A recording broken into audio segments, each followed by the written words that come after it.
Well, greetings. I'm glad to have you join us here as we continue in some Sunday school videos with the book, The Quarterly. We're in the second lesson, which would be the lesson for June 14th.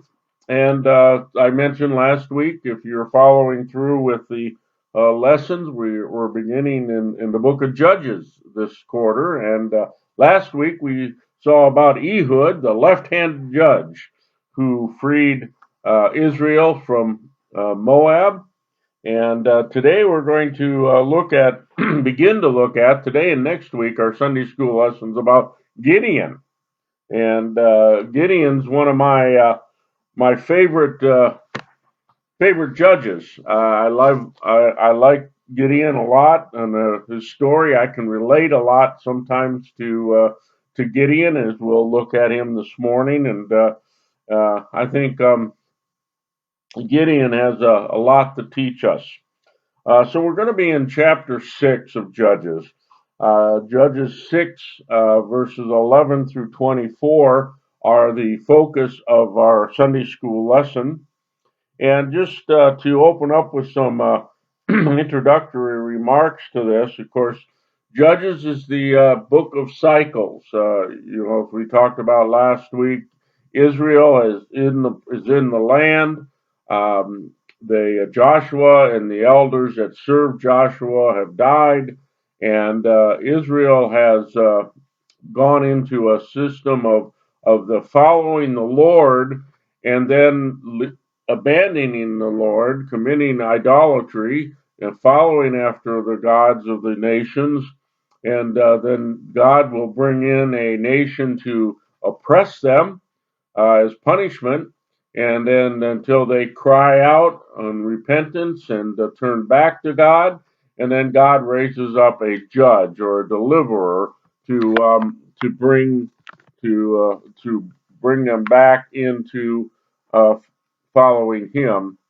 And so, as we come to Judges chapter 6 and to hear about Gideon, between verse 31 of chapter 5 and verse 1 of chapter 6, 40 years have passed, and then Israel again, we see the that cycle beginning, because then in verse 1 of chapter 6, then the sons of Israel did what was evil in the sight of the Lord, and the Lord gave them into the hands of Midian for 7 years.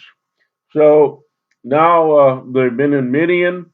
Midian, in the 7 years, Midian would raid into Israel. He would actually kind of let Israel plant and get the crops going, and then when it was ready to be harvested, then they would attack and take all the harvest and all the stuff away from Israel, and take it and use it themselves. And so this was going on for seven years. And so when we come to verse 11 of our lesson today, where it says, "Then the angel of the Lord came and sat under the oak that was in Ophrah, which belonged to Joash the Abiezrite, as his son Gideon was beating out wheat in the winepress in order to save it from the Midianites." You see there, what's happened is that uh, the harvest has been done, the wheat harvest, and Gideon is thrashing it. But he's some interesting things here is he's thrashing it in a wine press because he's scared of the Midianites. He wanted to save it from the Midianites. So rather than being out in the open where the wind was blowing, because of the Midianites and the oppression that they were doing of Israel, he was inside this wine press.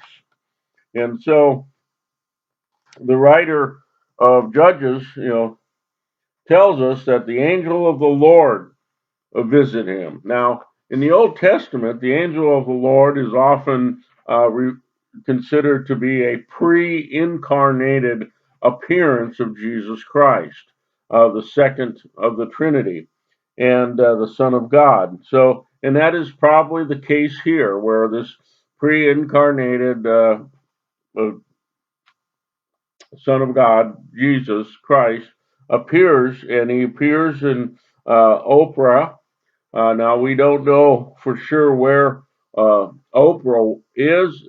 There's a lot of speculation that it's up into the northern part of the kingdom of Israel, towards the border of Manasseh. And so he appears there, and here's uh, Gideon thrashing wheat in fear of the Midianites in a winepress. Now I love verse 12. Look at verse 12. The angel of the Lord appeared to him and said to him, "The Lord is with you, O valiant warrior." I mean, that's in the Hebrew, it's literally a mighty man of valor, excuse me, mighty man of valor. And, so that just strikes me funny because, here he's hiding in a wine press, and, he's scared of the Mennonites, and God comes to him, the angel of the Lord comes to him and says, "Oh, you mighty man of valor." And, sometimes God, sees not what's visible on the outside, but he sees what's in the inside. When Samuel was anointing the next king of Israel after Saul, and he looking at the sons, the brothers of David, and thought, hey, this one's the best one. He's tall, he's big, but God said no, no, no, all the way down the line, because God doesn't always look at the outside; He looks at the inside, the heart. And, I think what he's saying here is, even though Gideon, was afraid of the Midianites, he's kind of hiding, but he had a heart of valor. He had a heart of valor, and sometimes it took a while to get it out, but it did come out eventually, as we'll see as, Gideon's life progresses. So he's in this wine press. The angel of the Lord has come and greeted him. And now Gideon, I think verse 13, it says a little something here about Gideon's thoughts here. He said, verse 13, then Gideon said to him, "Oh my Lord, if the Lord is with us, why then has all this happened to us? And where are all his miracles which our fathers told us about, saying, did not the Lord bring us up from Egypt? But now the Lord has abandoned us and giving us into the hand of Midian." If you're looking at that response, I think it shows what Gideon was thinking about. He was trying to understand everything that was going on around him. He was trying to understand, where was God in all this. And I think we find ourselves there a lot. Even in the situations we're in today. We try to look and we try to see, where is God in all this. But he still had a faith. He had a faith. He didn't give up totally. He wasn't spending his days moping over the things. He was continuing on. He was continuing with his life. And even though he didn't understand what was going on, where was God in all this, he doesn't seem to show any indication that he was mad at God, that he blamed God, but he just wanted to know where God is in this, what's going on. In verse 13, the Lord looked at him and said, "Go in this your strength and deliver Israel from the hand of Midian. I have sent you. Have I not sent you?" I believe, Gideon's wondering where God is, and God now is saying, "You know what? I'm here. I'm in it, and I'm going to use you to free Israel. I'm going to use you, to bring Israel out of this bondage and oppression to Israel, to Midian." And so, you know, Mo, Gideon just said, Moses, where's God? When he brought us up out of Egypt, and it's almost like God is saying, well, just like I used Moses to bring Israel out of Egypt, I'm going to use you to bring them out of bondage to Midian. Sometimes calls people uh, that don't always exhibit the outward confidences and that we would think would be the leader in that, and that's kind of Gideon. He's down and he's confused. He doesn't understand where God is in all this, but yet God sees his heart. God sees that he still has faith. He's still holding on to the truth of who God is, even though he doesn't understand why or where God is. And so he says, you know what, Gideon, I'm going to use you. I'm going to send you to free Israel from this time. And so Gideon responds in verse 15. He said to him, O Lord, how shall I deliver Israel? Behold, my family is the least in Manasseh, and I am the youngest in my father's house. God calls, and he's saying, well, wait a minute, how can that be? Sometimes God lays things on our heart. He calls us to do something, and we seem to want to right away try to figure out the reasons not to do it. And we've seen this before. Moses, when the Lord appeared to Moses in the burning bush, and he says, I'm going to send you to Egypt. And Moses says, I can't talk. I can't go. This is for me. And so many times we just want to think about the reasons why we can't do it. And Gideon's saying, "Wait a minute, Manassas. I'm part of Manassas. That's that tribe came through Joseph, through the son of Joseph, Manassas, and it's a small tribe." He says, "Nobody big comes from here. It's kind of like when Nathaniel, I think it was, heard that, the disciples said they found the Messiah and he's from Nazareth, Jesus of Nazareth. And he says, can any good come from Nazareth? I mean, this is what Gideon was saying, wait a minute. I'm from Manassas. And not only that, I'm the baby of the family. I, I'm the little one. Uh, I can't. How are you going to use me, God? How are you going to use me? And the Lord said to him in verse 16, he told him how I'm going to use you. This is how I'm going to use you, Gideon. Surely I will be with you, and you shall defeat the Midians as one man. He says, here's how you're going to do it. You're going to do it through my strength. You see, sometimes God calls us to do things, and when he calls us to do things, when he lays things on our heart, he's not expecting us to go do it on our own and through our own strength. He's going to give us his strength. Through his grace, he's going to say that, it's not going to be you, it's going to be me. I'm just going to use you, but I'm going to give you everything that you need to accomplish the task that I give you. What an encouragement.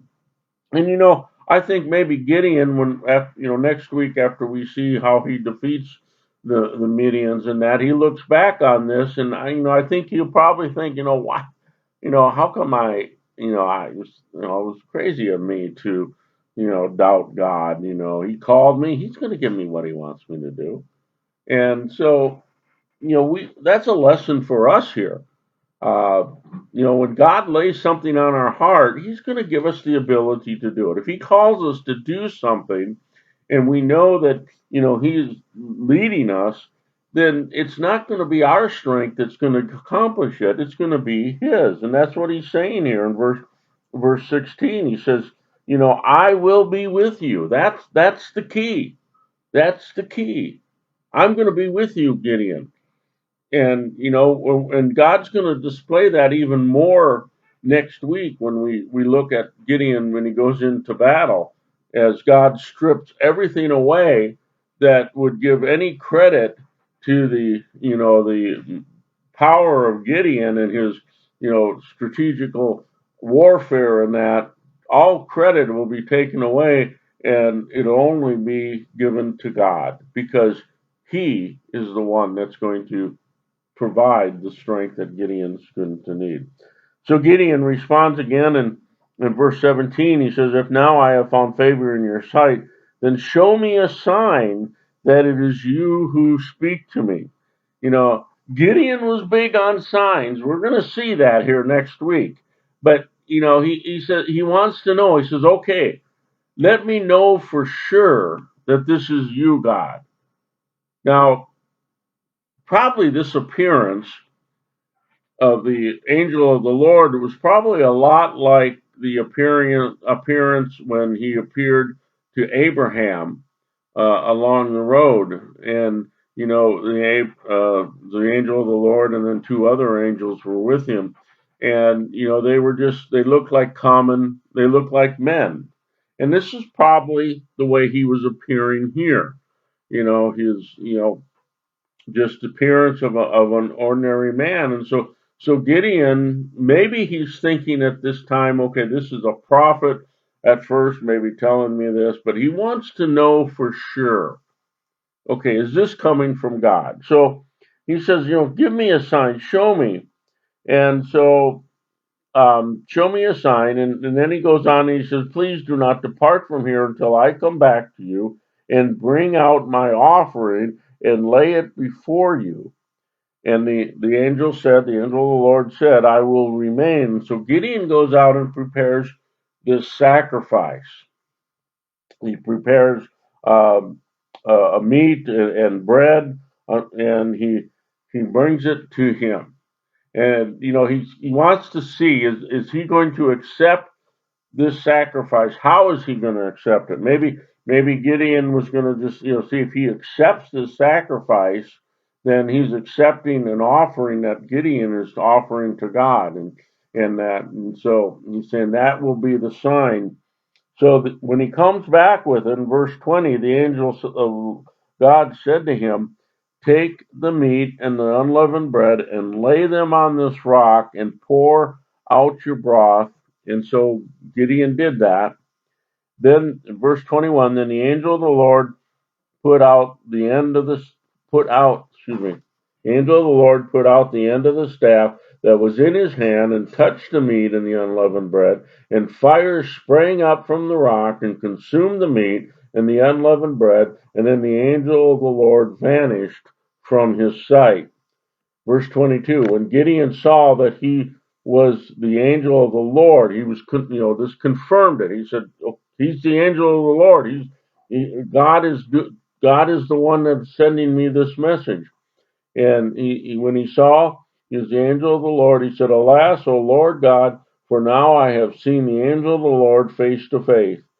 Then the Lord said to him, and we don't know again how he communicated this because the angel of the Lord had disappeared, but he said, peace to you, do not fear, you shall not die. Then Gideon built an altar there to the Lord and named it the Lord is peace, Yahweh Shalom. To this day it is still an Ophrah of the Abiezrites. So he says, I want to see a sign. I'm going to offer this offering. And if you accept this offering, then I know that you are God. And it probably, Gideon got a whole lot more than he was bargaining for or thinking about because he returns and then he sees God's glory, and of course his first inclination is that he's going to die. That's what his fear was, and then God gives him this peace. God gives him this reassurance. Says, "You will not die." Gideon, you saw my glory, so that you can be assured that what I am calling you to do, I will help you accomplish it. I will give you what you need. This was an assurance for Gideon. And so what we learn here from Gideon is, God sometimes will call us to do things, and there'll be things that are going to stretch us. They're going to cause us to step out like Peter, step out of the boat and rely on him. That's what he's teaching Gideon here, and that's what he's going to further teach him next week. And he takes him through some processes, as he has Gideon to tear down the altar of Baal that his family had been using it and replace it with a altar that for God. He's giving Gideon these tasks, and Gideon slowly takes his steps in trusting and relying on God, even though he pulled. We won't look at this section, but he pulled the altar down during the night because he was afraid of his family. But he did it. He did it, and amazingly, I think part of the thing that we see there is that at the end of it, his dad defends him. And I think that was a sign there again that he probably brought his family back into following God, and God telling him that I give you things to do, I'm going to give you the strength and the resources to do it, Gideon. And so sometimes when we're, even today, for example, a lot of us are afraid of what's going on. We're kind of in fear of the coronavirus and all this. And we sometimes maybe like Gideon, want to say, where's God in all this? Where is he? And we have to realize that God has never changed. God has never moved. Just like with Israel, God never changed. He called Israel to be his people. He brought them into the promised land and that, but they changed. They moved away. They left God. And Adam and Eve did the same thing at the very beginning. And we live in a fallen, cursed world now. And where is God? God is where he's always been, and we need to reach out to him and call upon him. See, that's what Israel wasn't doing. They weren't calling upon the name of the Lord. And now Gideon, he comes to Gideon, and that's what he's saying. He's saying, Gideon, I'm going to use you now. Where am I in all this? I'm right here. And I'm going to use you to bring my people back. And I'm going to give you the strength and the courage and the resources that you need to accomplish it. And that is a great lesson for us. If God lays something on our heart to encourage, to reach out to people, to minister for him in some way, then we need to do that. And we need to do it realizing that God will make us successful. And we'll see the completion of this next week in the lesson as we look at Gideon's defeat of Midian and how God does it in a way that gives God all the glory and all the credit. And I believe strengthens Gideon for the service that he does for the remainder of his life for God. So thank you. Again, read that lesson over in Judges chapter 6, 11 through 24. It's an exciting passage in God's call to Gideon, and just look at, what is God calling you to do?